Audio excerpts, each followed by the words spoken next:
Good morning, everyone, and welcome to the class. We are doing the chapter International Organizations, and under this chapter, we are doing UNO. And the current international organization is UNO, which was founded in on 24th of October 1945 after the Second World War, and we have seen how the countries of the allied countries, especially US, UK, and Russia, took the lead in the formation of this UN. है ना? And then we have also discussed the objectives of UN. What are the main objectives? There are two main objectives of UNO. The first is to avoid conflict between the two countries, and if conflicts are there, then the UN make effort to resolve that conflict in a peaceful manner. And if it is not possible to resolve the conflict in a peaceful manner, then the countries go for war. In that situation, the objective of the UN is that the intensity of the war should be low.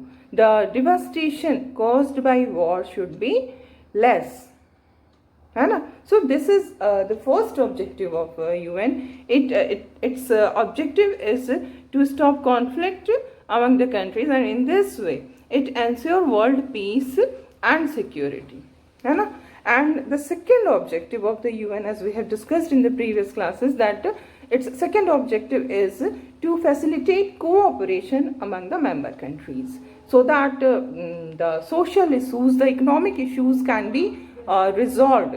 Because we see the main reason for war is social and economic reasons. So there is need to cooperate. There is need of cooperation among the member countries on social and economic issues, and this cooperation is achieved through the United Nations organizations. And after that, we were discussing the organs of the UN.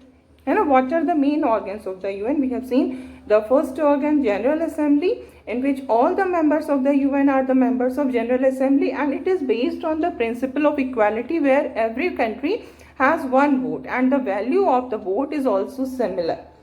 The second important organ of, we can say the most powerful organ of the UNO is Security Council. Security Council is a smaller body in which presently there are 15 members, and there are two types of members. This Security Council is not based on the concept of equality, but there are two types of members: permanent members and non-permanent members. 5 members are permanent: US, UK, France, China, and Russia. Before Russia, it was USSR, but when in 1991 USSR disintegrated, then Russia became its successor, and now Russia is the permanent member of the Security Council, and these 5 permanent members are also called P5.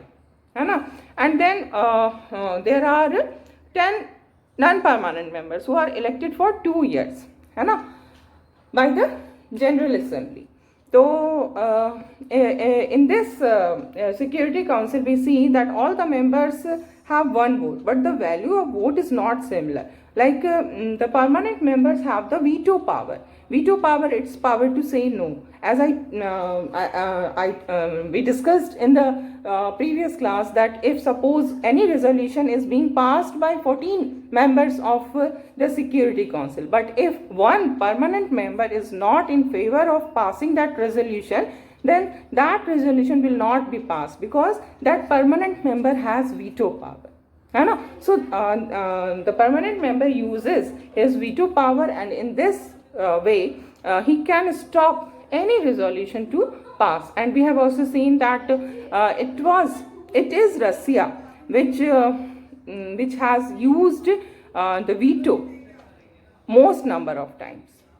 And then we have discussed about ECOSOC, Economic and Social Council, which is concerned with the economic and social activities of the United Nations Organization, and in this ECOSOC there are 54 members. 1/3 member is elected for 3 years, है ना, and these members are elected by the General Assembly.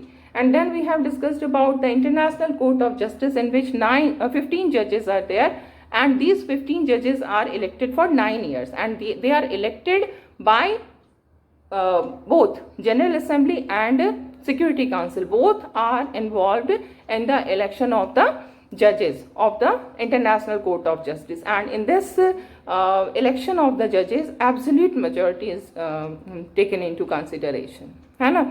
And we have also seen that this International Court of Justice has it does not have the binding authority. It's not that any judgment which is delivered by the International Court of Justice is binding on the member countries. They are not bound to accept, they are not bound to act according to the judgment of the International Court of Justice, है ना. And we have also seen that General Assembly also does not have the binding power on the member countries. It is only Security Council which has the binding power on the member countries, and that is why we call Security Council as the most important organ, most powerful organ of the United Nations. Okay, and then we have discussed also about Secretariat, which is the office of the United Nations. और इस office का जो head होता है वो कौन होता है? Is the secretary general. And how this secretary general is elected, he is appointed by the General Assembly on the recommendation of the Security Council. Okay, and he is appointed for 5 years. At present, the General Secretary of UN is Antonio Guterres, who was earlier the Prime Minister of Portugal, है ना. So now we have discussed up to this, and today one more organ of the UN is left, and that is Trusteeship Council. Okay, जो एक और organ है जिसके बारे में हमें अभी जानना है वो है Trusteeship Council. So this Trusteeship Council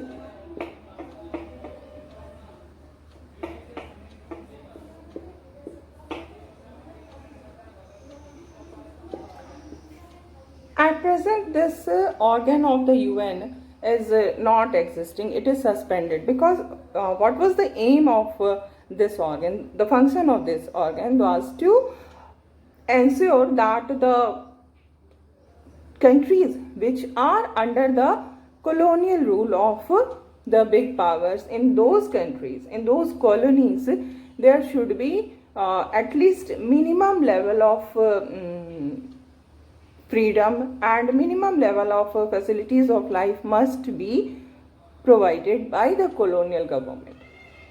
Okay, तो ये ट्रस्टीशिप काउंसिल का यही काम था कि जो भी अगर कॉलोनियल पावर्स के कोई कॉलोनी अगर हैं तो उन कॉलोनीज में देखना कि एक्सेस ऑफ पावर ना हो, एक्सप्लॉयटेशन का बहुत ज़्यादा ना हो, जिससे कि एक मिनिमम लेवल जिसको हम कहें कि डिग्निफाइड ह्यूमन लाइफ जो है वो वहाँ के लोग लीड कर सके.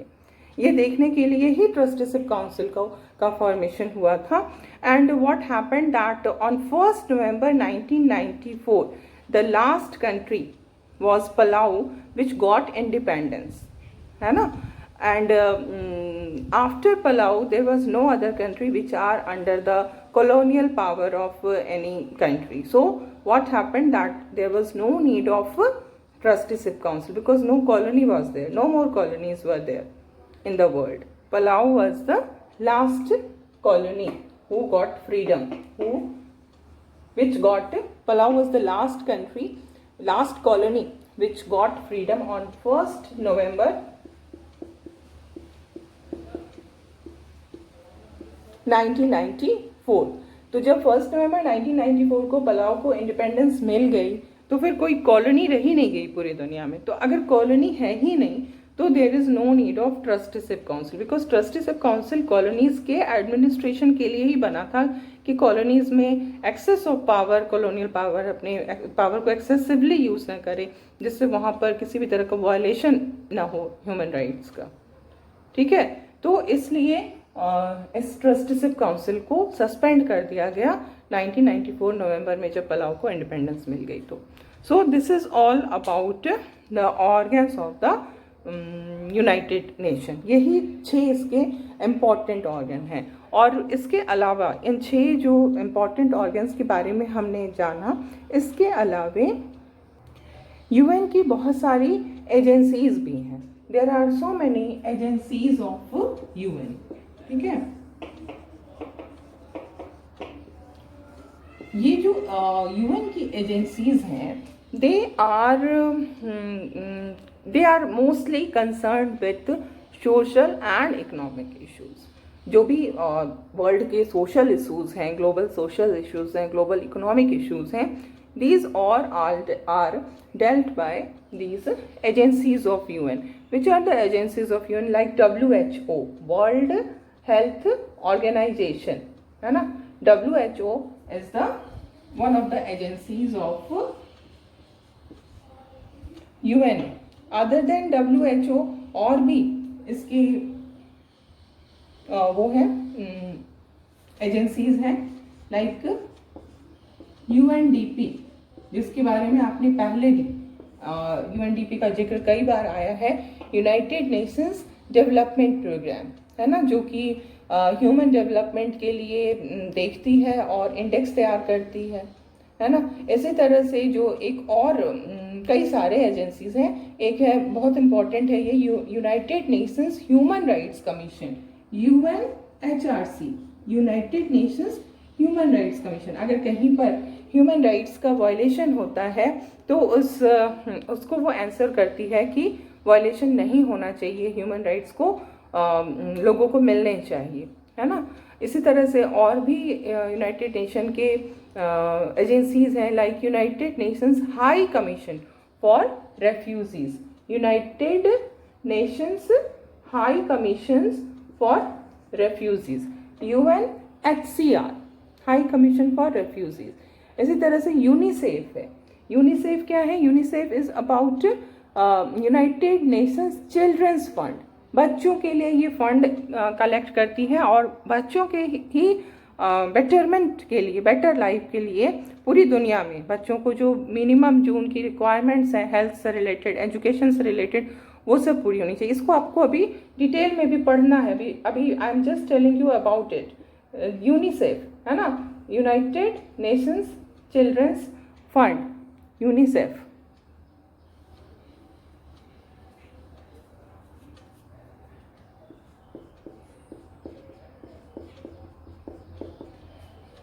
इसके अलावा और भी हैं, जैसे UNESCO, united nations educational, scientific and cultural organization, UNESCO. ठीक है.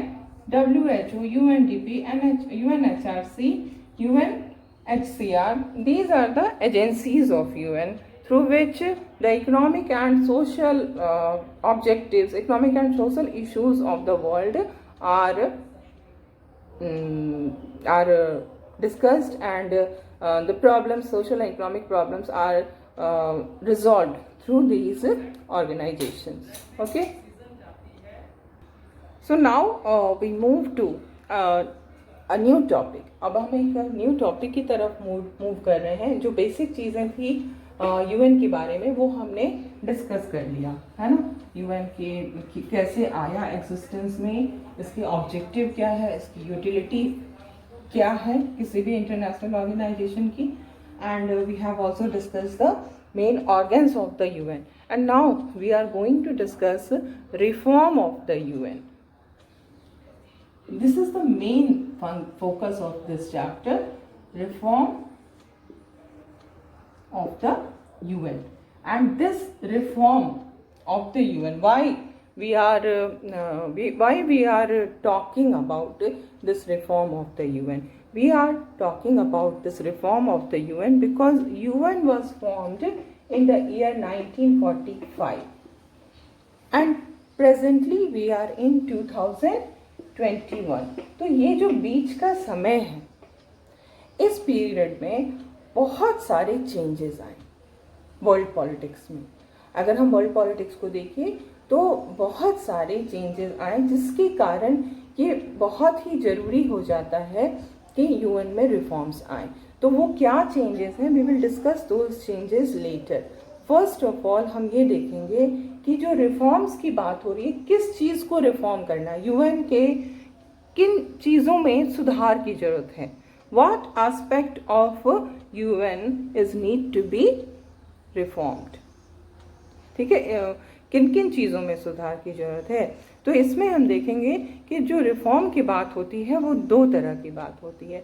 एक तो जो यूएनओ है उसके स्ट्रक्चर और प्रोसेस के रिफॉर्म की बात होती है, ठीक है, और दूसरी जो रिफॉर्म की बात होती है वो उसके जुरिस्डिक्शन की। जुरिस्डिक्शन का मतलब क्या हुआ, पहले तो प्रोसेस, और इसको मैं पहले लिख ले रही हूँ कि रिफॉर्म के अंदर हमारी क्या चीज़ें आती। First of all it's the reform of organization's structure and processes.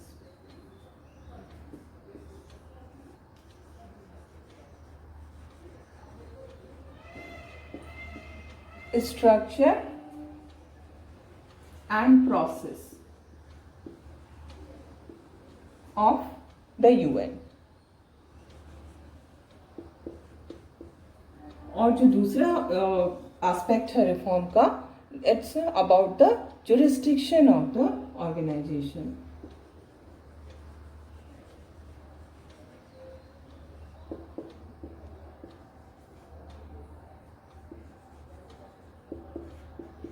तो ये दो चीज़ें हैं जिनके बारे में रिफॉर्म की बात हो रही है, structure and process and jurisdiction. तो यहाँ पर first of all you have to understand what is the meaning of structure and process. तो अभी हमने जो यूएनओ के डिफरेंट ऑर्गन्स के बारे में देखा कि कितने इसके ऑर्गन्स हैं, उनका कैसे कंपोजिशन होता है, क्या प्रोसेस होता है उनके काम करने का।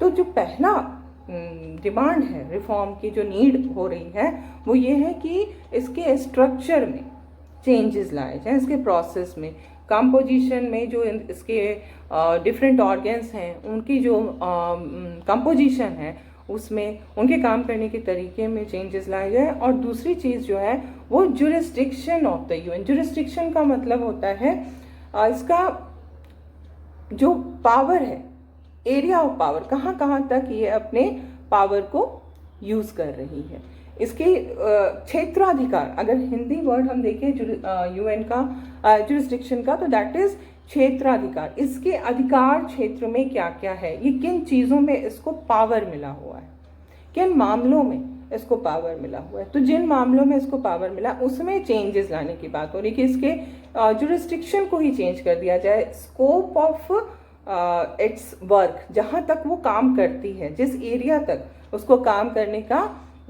अधिकार चार्टर ने दिया है, उसमें चेंजेस लाने की बात हो रही। तो अभी हम इसको जब एलाबोरेटली डिस्कस करेंगे तो चीज़ें आपके लिए ज़्यादा क्लियर होती जाएंगी, ठीक है।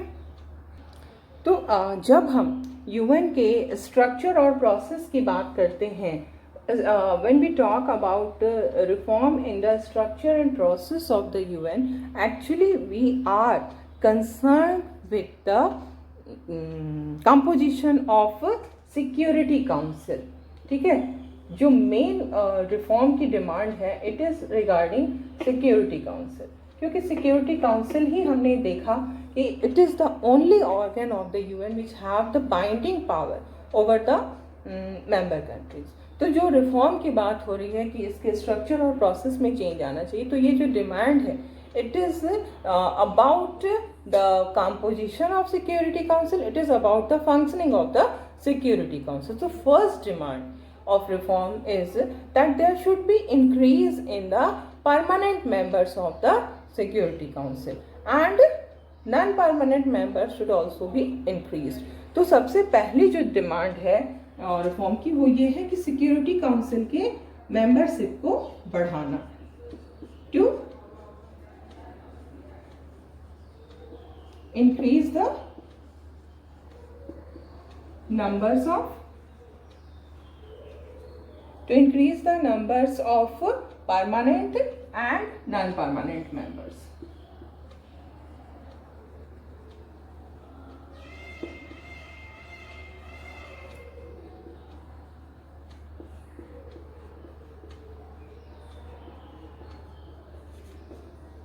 Permanent and non-permanent members. Okay. Okay, so the first demand is about to increase the number of permanent and non-permanent members.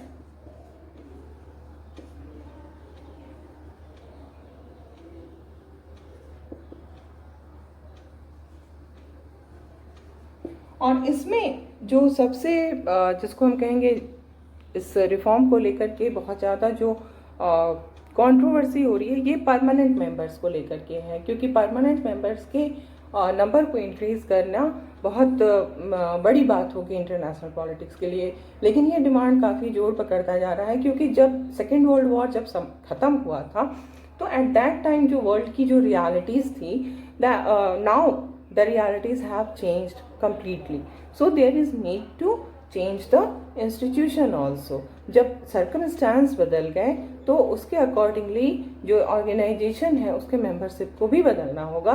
permanent member में कुछ नए members को add करना important हो गया है, खास करके कुछ continent से like Asia, Africa, south America से जरूरी हो गया है कि मेंबर्स को लिया जाए एज परमानेंट मेंबर, क्योंकि अगर देखा जाए तो अफ्रीका और साउथ अमेरिका जैसे कंट्रीज से कोई भी मेंबर नहीं है as a permanent member in security council. और बहुत सारे new centres of power emerge कर गए हैं, जैसे कि we have discussed in the previous chapter. इतने सारे न्यू सेंटर्स ऑफ पावर हो गए हैं अदर देन जो कि ट्रेडिशनल सेंटर्स ऑफ पावर हुआ करते थे, लाइक अमेरिका है, यूरोप के कंट्रीज़ हैं।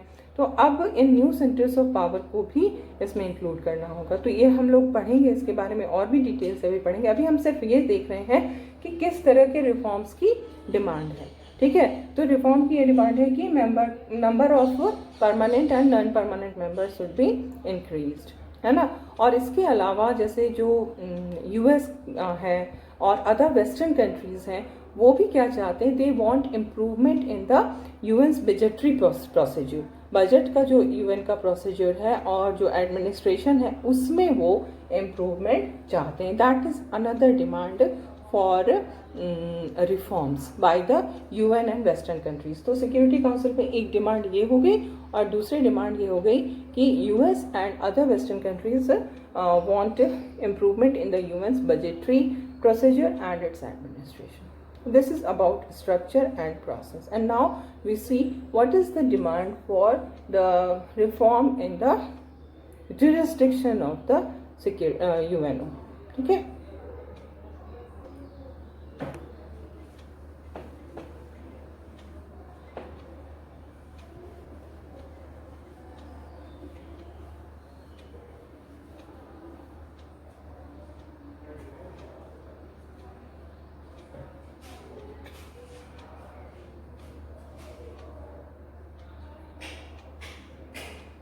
So the second demand is about the jurisdiction.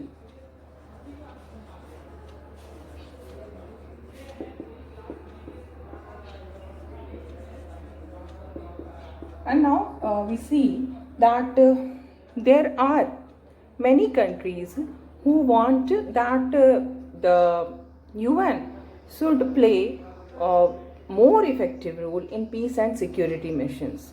At present, the UN is not able to play a very effective role in world peace and security. So they want that the UN should be given more power so that it could play more effective role in ensuring world peace and security. Okay, but there are other countries who are of the opinion that what is the reality of the world? The reality of the world politics is that we are living under the hegemony of the US. And in this unipolar world where US is the most powerful country, and where the UN is itself dependent on the US for its budget, it is physically, its headquarters is physically located in America. So it is not possible for the UN to do something, or it is not possible, practically possible for the UN to do something against USA. in the world in dealing with the security and peace issues. And we will discuss this in the last segment of the chapter. We will discuss this कि how effective is UN in this unipolar world. तो जब से unipolar हुआ है तब से UN का जो रोल था वो और भी कम हो गया है, बिकॉज हेजिमनी जो यूएस की बढ़ चुकी, पूरी तरह से स्टैब्लिश हो चुकी है. तो ऐसे कंडीशन में बहुत सारी कंट्रीज हैं जिनका ये सोचना है कि instead of giving more power to UNO in order to bring world peace and security, it will be better to change the jurisdiction of the UNO. It should be, the UNO should be confined only to development and humanitarian work. Instead of focusing on world peace and security, it should focus on development and humanitarian issues like health issues हैं, जो disease हो रहे हैं, poverty है, education है, environment है, population control है, human rights का इशू है ना, जेंडर इश्यूज़ हैं, सोशल जस्टिस के इशू है. तो इन इश्यूज़ पे अगर यूएन ज़्यादा फोकस करेगी, यूएन की जुरिस्डिक्शन जो एरिया ऑफ फंक्शनिंग है उसको चेंज किया जाए. Instead of focusing on world peace and security, the UN should focus more on development and humanitarian issues. And these development and humanitarian issues are actually they are the main reason for conflicts among countries. So it is very much useful and meaningful if the UN starts playing more effective role in these issues, in these humanitarian and developmental issues. ठीक है. तो इस तरह से ये दोनों दो तरह के रिफॉर्म्स की बात हो रही है यूएनओ में. एक तो इसके स्ट्रक्चर और प्रोसेस को चेंज किया जाए और दूसरे उसके जुरिस्डिक्शन में चेंज लाया जाए. Okay. So now we have discussed what type of reform is required in the UN. We have discussed this कि किस तरह के रिफॉर्म की ज़रूरत है. And now we will discuss कि why reforms? What is the need of reform? Why we are talking of reforms? आखिर हमें रिफॉर्म्स की ज़रूरत ही क्या है? क्यों हम रिफॉर्म करें? यूएन को क्यों बदलने की ज़रूरत है? तो बदलने की ज़रूरत, जैसा I told you earlier also, UN was established in 1945 when Second World War was ended. On 24th October 1945, this UN was created, and the realities of the world politics was completely different at that time. If we compare the realities of the world politics from today, 1945 से आज हम 2021 में पहुंच चुके हैं. And इस दौरान अगर देखा जाए तो वर्ल्ड पॉलिटिक्स में बहुत सारे चेंजेस आए. अगर सेकेंड वर्ल्ड वॉर के बाद हम देखते हैं कि दो सुपर पावर्स जो थे वो इमर्ज किए थे, यूएस एंड यूएसएसआर, और इन दोनों सुपर पावर्स के बीच में कॉन्फ्लिक्ट था, टेंशन था, एंड ऑल दीज, इन दोनों सुपर पावर्स के बीच में आइडियोलॉजिकल डिफरेंसेस थे, and all these led to the starting of the cold war, है ना. दोनों कंट्रीज के बीच में कोल्ड वॉर स्टार्ट हो जाता है और पूरी की पूरी दुनिया जो है, हमने जैसा कि फर्स्ट चैप्टर में देखा था, पूरी की पूरी वर्ल्ड जो है वो दो पार्ट्स में डिवाइड हो जाती है, eastern alliance and western alliance, and it started with Europe only, है ना. तो ये थी उस समय की reality. But in 1991 what happened? In 1991 USSR was disintegrated. No more USSR is there. USSR खत्म हो चुका है. आज के डेट में USSR का सक्सेसर रसिया है, और Russia is not a communist country but it's a democratic country. Liberal democracy के कॉन्सेप्ट को उसने एक्सेप्ट कर लिया है. तो जो सुपर पावर था, that super power has come to an end, and more and जो कोल्ड वॉर था वो कोल्ड वॉर ख़त्म हो चुका है दोनों सुपर पावर्स के बीच में. तो ये सबसे मेजर चेंज आया कि दो सुपर पावर्स की जगह अब एक सुपर पावर्स रह गए. जो कोल्ड वॉर चल रहा था वो कोल्ड वॉर ख़त्म हो गया. पूरी दुनिया जो है वो यूएस की हेजिमनी में रह रही है. US is the strongest power in all aspects, militarily, economically, then technologically, and culturally. In all aspects, US is the strongest power. So similarly, other changes have also occurred in the world politics. We will discuss about it, and because of we will discuss about it in the next class, है ना. तो इसी changes के कारण reforms की जरूरत पड़ रही है. Okay, so this is all for today.